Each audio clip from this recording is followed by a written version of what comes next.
Hello, and welcome to this video.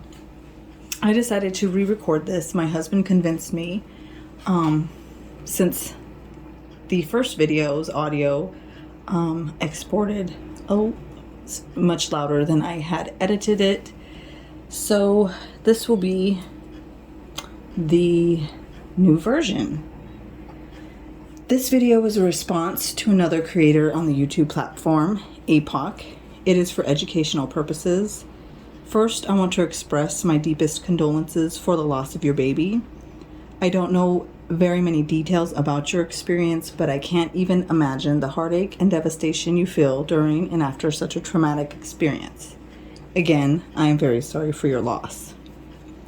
Like I said, this is a response video to Apoc regarding a video he uploaded on the YouTube platform about KKandBabyJ, more specifically the creator Keren Swan. He literally told me to make a video, a careless response to a comment I made disagreeing with his point of view. He believes and accuses Keren of faking 4 consecutive miscarriages over a period of 2 years because she experienced kidney stones and was told by her doctor they could potentially affect the accuracy of an at-home urine pregnancy test.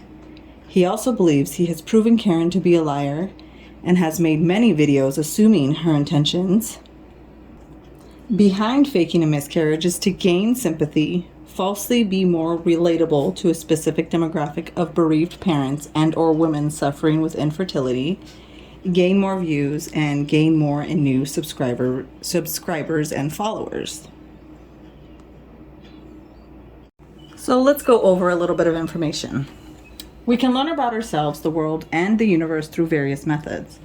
We can use testimony, reports from other people, logic, 2 + 2 = 4, introspection, what am I experiencing inside of me, the scientific method, which is observation and experiments, historical investigation, which is studying written reports from the past, and divine revelation, the Bible.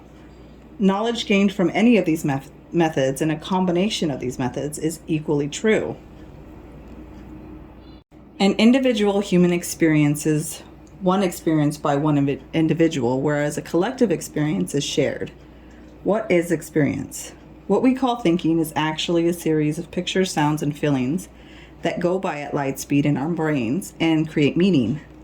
The decision we make about these experiences, picture, sounds, tones, or words, can either be outside of ourselves, existing in the environment, or inside of ourselves, which is talking to ourselves or hearing an old soundtrack.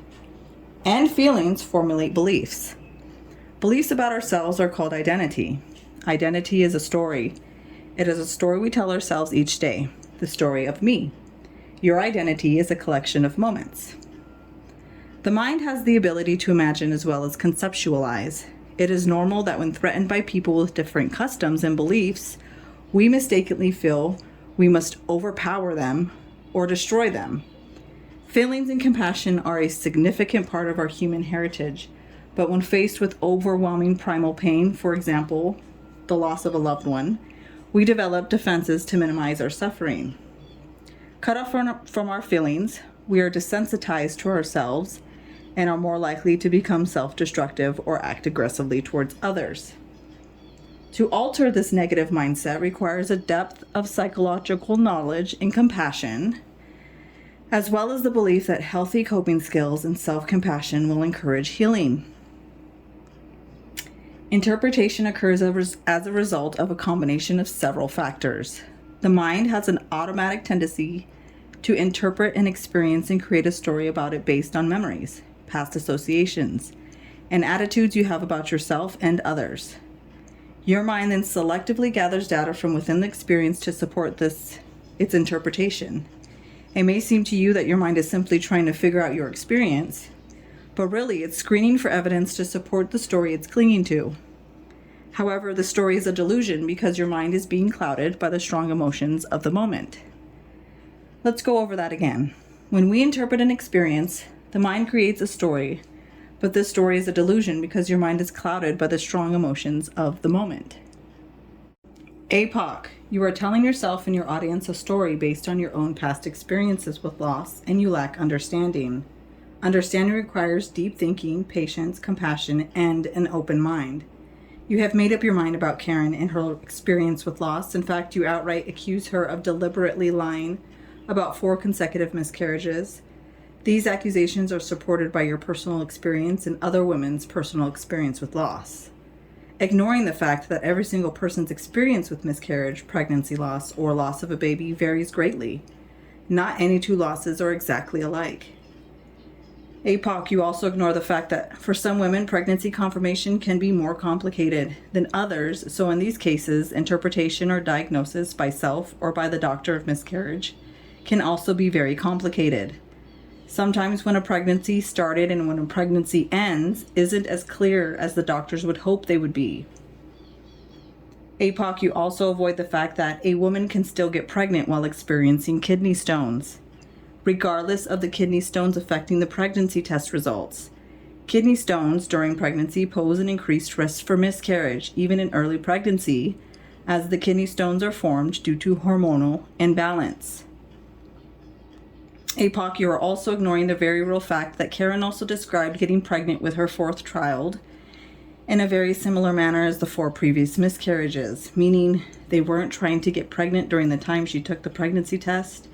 She was in disbelief after getting a positive pregnancy test, probably because of the doubt in her mind that the at-home pregnancy test was even accurate for her specifically, and then fear that she could miscarry again, as well as the fear of another false pregnancy test experience because of the possibility that her history with kidney stones could impact the pregnancy test results, making them unreliable. Apoc, you also avoid the fact that whatever answer you may have reached with someone's personal experience, we can never completely know or claim that is the only truth. When someone labels a post as sad fishing, a lie, or made up for clout, it is a subjective judgment made up by the reader or the viewer, not the person posting the video or whatever the person is reading or viewing. Labeling a person's personal and private experience with possible loss of a baby as sad fishing, deliberate deception, or faked to obtain money or sympathy is an attempt to invalidate the emotional experience behind the post. Apoc, you also ignore the fact that no medical professional, licensed doctor, therapist, or psychoanalyst would invalidate someone's personal experiences. By definition, invalidation is the process of denying, rejecting, or dismissing someone's feelings. Invalidation sends the message that a person's subjective emotional experience is inaccurate, insignificant, and/or unacceptable.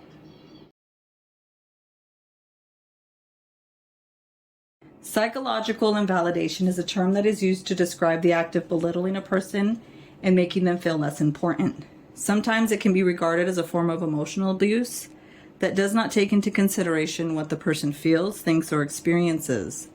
Most of the time, a person does not even realize that they are invalidating others and justifies it as constructive feedback.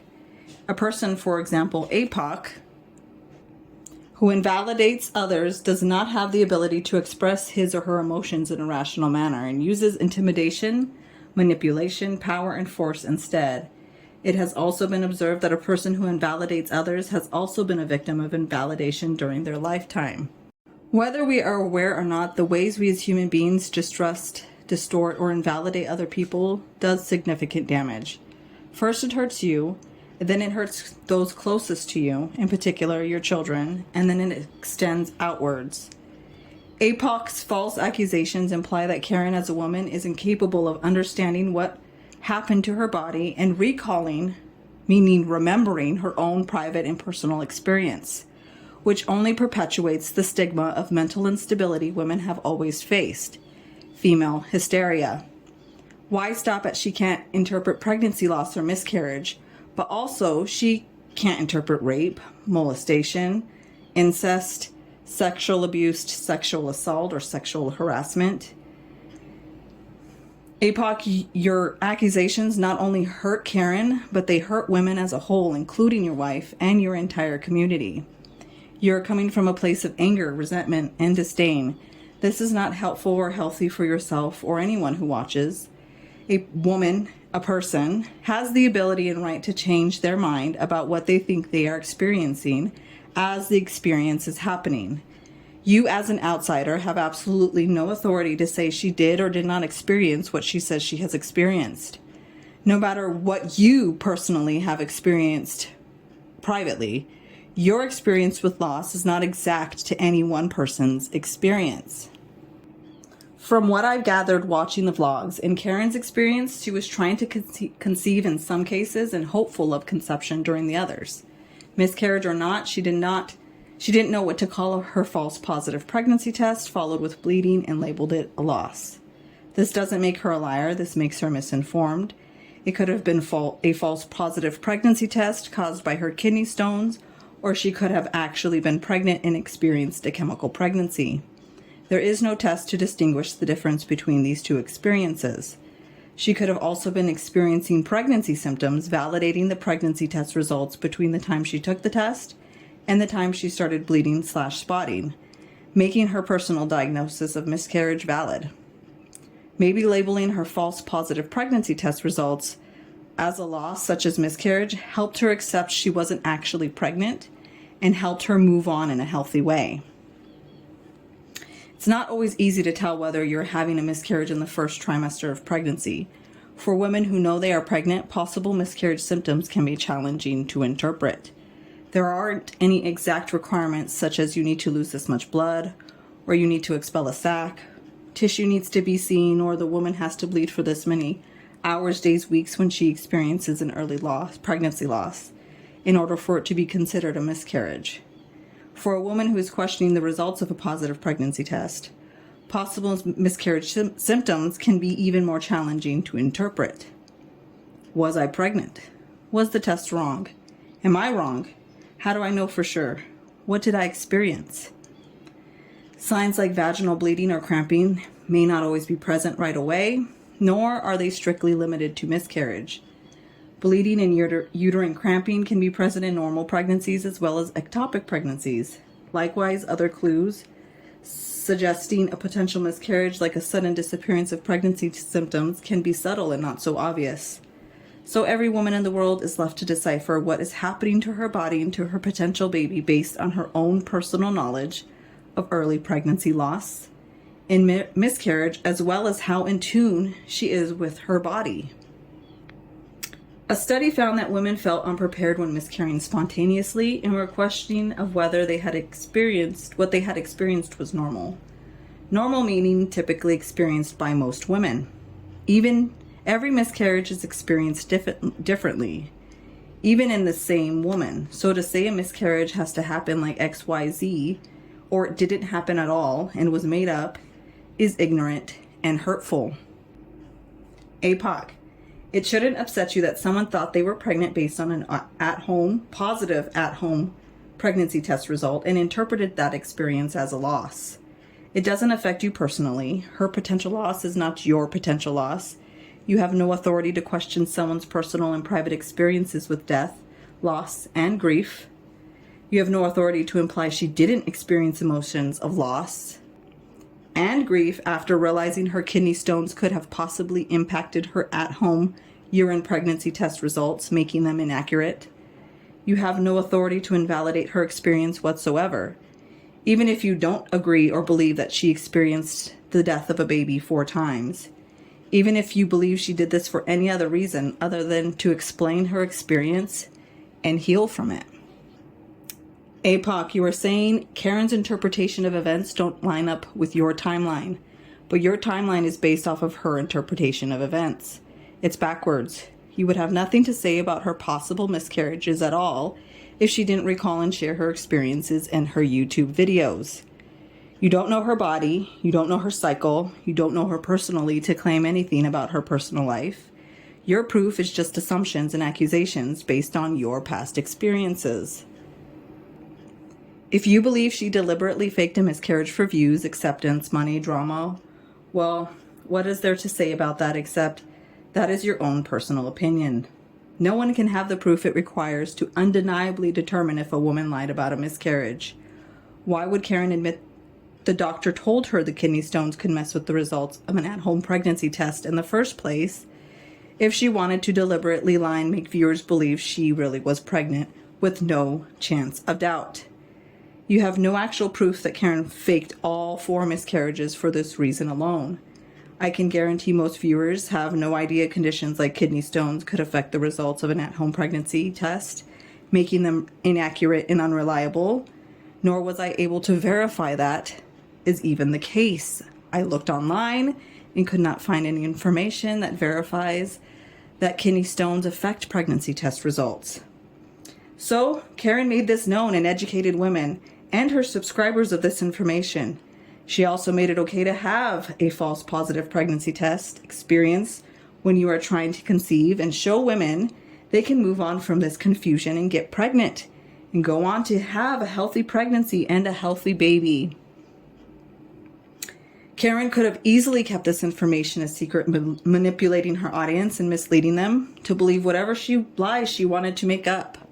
Instead, she shared her experience in whole, meaning the entire truth, including a detail that questions the viability of all 4 pregnancies in the first place. This detail alone proves she wasn't trying to be malicious, manipulating, or deliberately deceptive about her experiences. Miscarriage is a common occurrence. A study from the USA also indicated that people believe that miscarriage is a rare complication of pregnancy, which is misleading, especially since a lot of women experience more than 3 recurrent miscarriages, most of which she isn't even aware of, since it happened so early and close to her typical menstruation time. And if she didn't take a pregnancy test, she wouldn't know she was pregnant in the first place before the bleeding started. So she would just assume that it's her normal period. As common of an occurrence as miscarriage is, women question the details of their personal experience as it happened, as it is a traumatic event. Trauma affects memory. A false positive pregnancy test is traumatic enough. Miscarriage even more so. It is unfortunate that a pregnancy can end abruptly without any warning. Real pregnancy or false pregnancy, support of this individual experience and support of this individual person is what is important. Validation of these experiences is what is important for women's mental health, as well as improvement of pregnancy information and education would be beneficial in allowing individuals to better prepare for the possibility of miscarriage. And if it does occur, that support is available and should be considered. Keren took a pregnancy test, and then it came out positive. She thought she could be pregnant. When that turned out to not be the case, she tried to explain it in the best way she felt she could. And sometimes people lack the exact words they need in order to best describe the series of events that took place during a traumatic experience. Someone lacking words or not having the right words to explain an exact situation does not make them a liar or a deliberate deceiver. Miscarriage, and even early miscarriage, is not only emotionally and mentally traumatic, but also physically traumatic. A woman may experience considerable and sudden pain, loss of blood, loss of consciousness, and may need to be hospitalized. Pain affects memory, blood loss affects memory, loss of consciousness affects memory. Let's not forget that Keren was experiencing kidney stones around the time that she experienced some of these false positive pregnancy tests. And everybody knows, and it's well known that kidney stones put individuals in a considerable amount of pain. What a woman knows about miscarriage varies greatly, affecting experience. A study stated many of the women expressed how they had suspected that something was wrong and had no idea of what to expect or what was considered normal while miscarrying. Women are left to perceive their own personal experience as it happens to them. Apoc, you are devaluing a woman's personal experience based on how you think a miscarriage should happen and how she should act as it's happening according to your timeline and personal experience without taking into account. Not every woman will count their losses in their list of ongoing children. Missed miscarriage. You're also leaving out. Women are left to interpret PMS symptoms from real pregnancy symptoms every month. This includes the end of a miscarriage and the beginning of a new cycle. There is no medical test to distinguish the physical difference between menstruation or chemical pregnancy. Development of a blunted ovum, a condition that occurs when a gestational sac develops without an embryo or stops developing. Women who test negative for HCG in urine and blood but are actually pregnant. Apoc, you failed to take into account phantom HCG when a test is false positive due to phantom HCG, the pregnancy hormone. False positive pregnancy test caused by medications or cancer. Cryptic pregnancy, phantom pregnancy. That there are geographical variations for the definition of miscarriage. Every clinic, hospital, and doctors handles miscarriage differently. The male experience in miscarriage has been reported to be based on the woman's perspective. This proves miscarriages are subjective and interpreted by the woman experiencing the loss. No test required. Apoc, you failed to take into account that not receiving the results from a medical test you were hoping for or receiving undetermined answers for these losses can also impact the grief process, making testing in the future for a possible reason why the miscarriage happened a negative experience and something the woman might want to skip to save herself emotionally. An ultrasound can only confirm a miscarriage happened in a pregnancy that was previously seen on ultrasound and confirmed viable because the sac would have been observed and measured. Therefore, the pregnancy would have been medically confirmed. There is no one test to tell a woman she for sure experienced or is for sure experiencing a miscarriage of a pregnancy that hasn't already been confirmed viable via ultrasound or a blood test, meaning in early pregnancy before a sac or fetal pool is seen on ultrasound. An HCG blood test could tell a woman that her HCG values are decreasing, but even that doesn't 100% mean she will miscarry. An ultrasound can determine if a sac has stopped growing or disappeared, but it takes more than one ultrasound or blood test to make the official diagnosis that the pregnancy has ended and is not viable.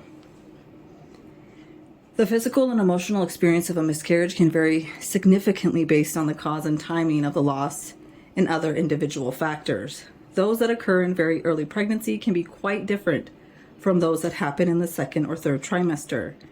In some cases, miscarriage can happen almost invisibly, as with so-called missed or silent miscarriages that have no outward symptoms. Even in a woman who is experiencing phantom pregnancy or a woman who is deliberately faking pregnancy, when she goes to the doctor believes whatever she says at face value until the medical tests prove otherwise, such as a negative urine test, negative blood test, or negative ultrasound. There is no test that 100% confirms or denies a woman's experience of miscarriage. Not even an ultrasound scan can 100% confirm a miscarriage happened. Women with recurrent miscarriages may be reluctant to go to the doctor or hospital to get tests over a number of days to confirm the loss of their baby. This was relatively impractical for some women with work commitments or other children, but also very difficult as they did not want to reattend the hospital to face the inevitable diagnosis. It also costs money that insurance doesn't always cover. In previous studies, women believe that medical staff do not consider miscarriage as either important or an emergency and consider medical staff insensitive and unsympathetic about accommodation. It's these traumatic events that increase the need for improved communication between healthcare professionals and patients to better counsel patients through the miscarriage. Not question the occurrence of it, but provide open-minded support for the experience and provide reassurance and education in subsequent pregnancies, such as the fact that women are extremely fertile after a miscarriage. Not all miscarriages happen in one day. Some miscarriages take days or weeks until the bleeding has fully stopped and the woman begins to feel better physically and heal. It takes some women weeks to fully accept and process what happened to her, regardless of test results or to accept such results. Given that a cause cannot be determined in as many as 50% of miscarriages, sometimes even test results aren't of any better benefit. The woman is left to interpret the end of the miscarriage and beginning of her first menstrual cycle. This is a personal decision based on the interpretation of her own subjective and some objective physical symptoms. This is a very sensitive internal process the woman has to navigate, sometimes with her doctor, but most women go through it alone. Also, Apoc, when you say in your video, so if she is now calling the December loss a scare, why is she still claiming it as a miscarriage? Unplanned pregnancy doesn't mean lied about miscarriage. Experiencing an unplanned pregnancy doesn't mean you weren't excited after you saw a positive pregnancy test and then crushed when you started experiencing spotting or bleeding. Apoc, you state in your video that if people want to see Keren and Kwa held accountable and face consequences, I just want to let you know that it's not illegal to lie about a miscarriage alone, unlike phantom pregnancy, where women have been legally charged for faking a pregnancy. Lying about a miscarriage isn't illegal because there is no victim. The baby never existed. The partner has no authority to question her personal experience. The story of "I'm pregnant" stops because the woman claims she lost the baby. The woman faking the miscarriage is only hurting herself because, like I said, the male perspective of miscarriage is based upon the woman's interpretation of what happened. So essentially, the man can't really question the woman's experience because he didn't experience it. He just accepts the loss for what it is. Faking a miscarriage involves faking the beginning of a pregnancy to begin with. If you fake an early stage miscarriage, you have to be fully aware you weren't or aren't pregnant and either testing negative or staged a positive pregnancy test. Not questioning if you could be pregnant based on a positive test result, but unsure because you have a medical condition that affects the results of an at-home pregnancy test. Questioning is investigation. Investigation proves someone isn't being deceitful or has manipulative intentions.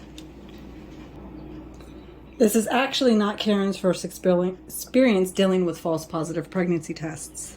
In her video titled 10 False Positives, chemical pregnancy, which she uploaded 6 years ago, where she experienced 10 positives that when she went to the doctor for the blood test, it was negative. This is actually the very first video I ever watched of her and the reason why I started watching their channel. Anyways, YouTube has a plethora of live pregnancy test videos, so it's super easy to just watch all these live pregnancy test videos and watch the woman's experience as far as how they go about taking an at-home pregnancy test and then how they go about confirming their test or their pregnancy test and confirming their pregnancy with their doctor, and then watching how these women experience confirming a viable pregnancy in real life in different states, cities, and countries. Apoc, you're skeptical about Keren beating infertility and becoming pregnant. You expressed contempt that she went on to have a healthy fourth pregnancy and delivered a healthy baby boy without any complications.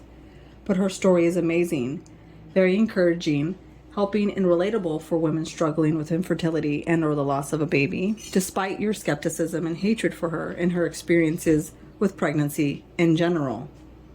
If she was pushing a misinformed idea on others as fact, like you are about her, or spreading false information about pregnancy, miscarriage, and loss, I could see warning others about this misinformation for educational purposes.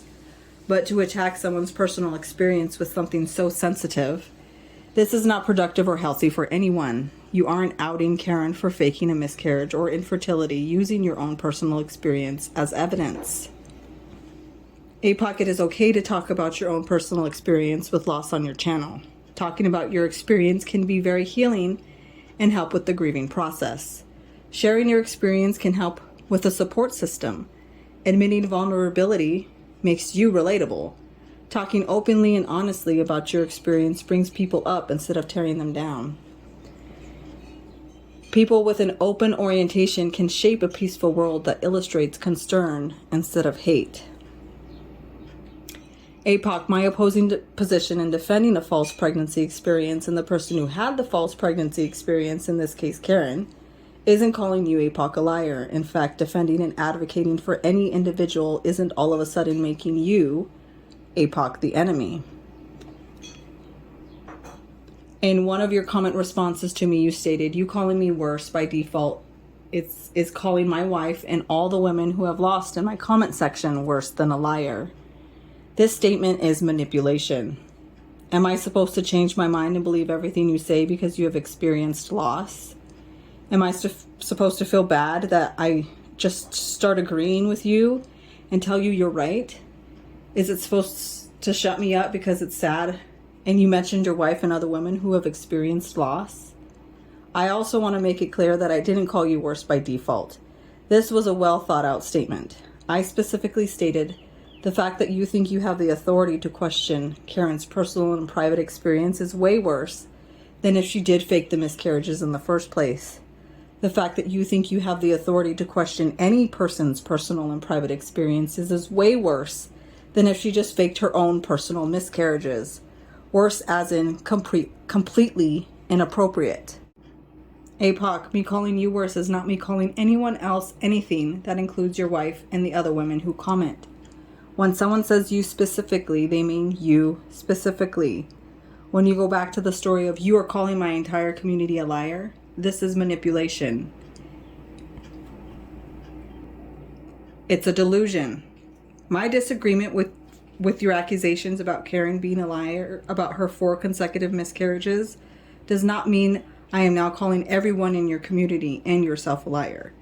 This accusation is frivolous and trying to make yourself and your community the victims.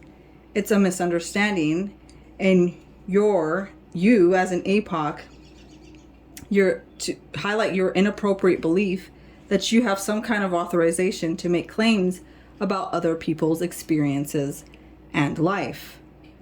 I guess you just want me to believe everything you say because you experienced trauma. Unfortunately, that's just not how it works.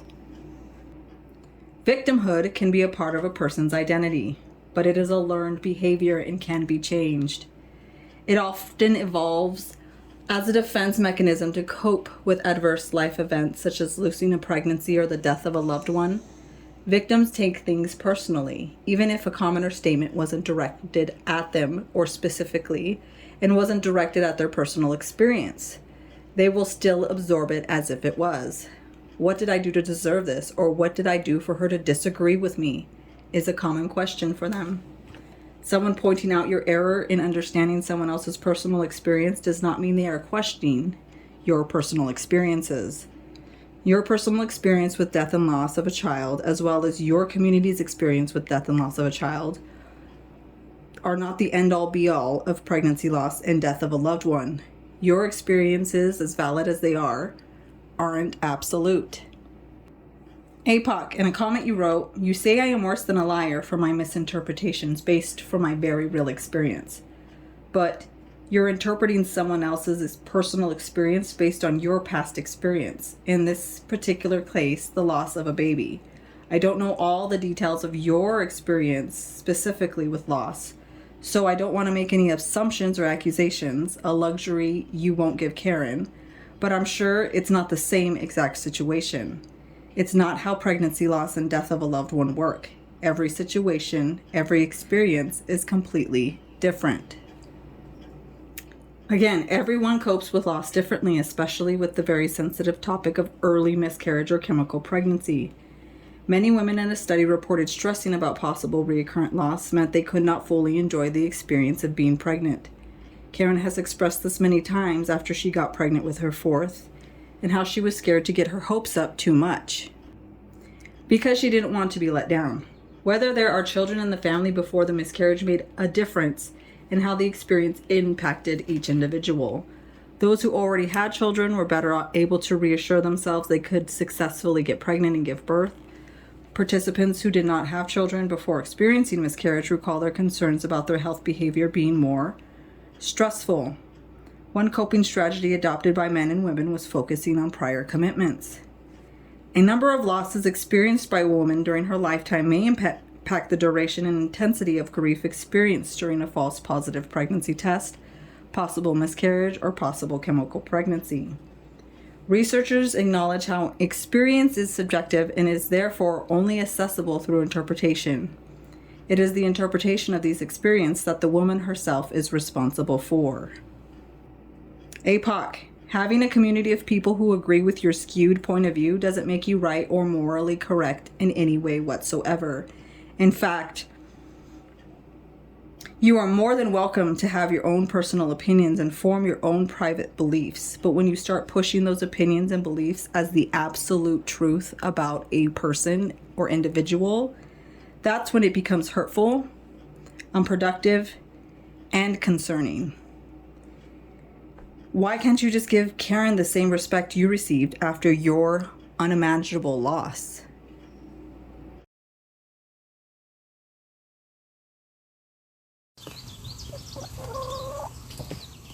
Well, that's it for this video. Thank you so much for watching. I hope the rest of your day is happy, blessed, and full of life. See you in my next video. Bye.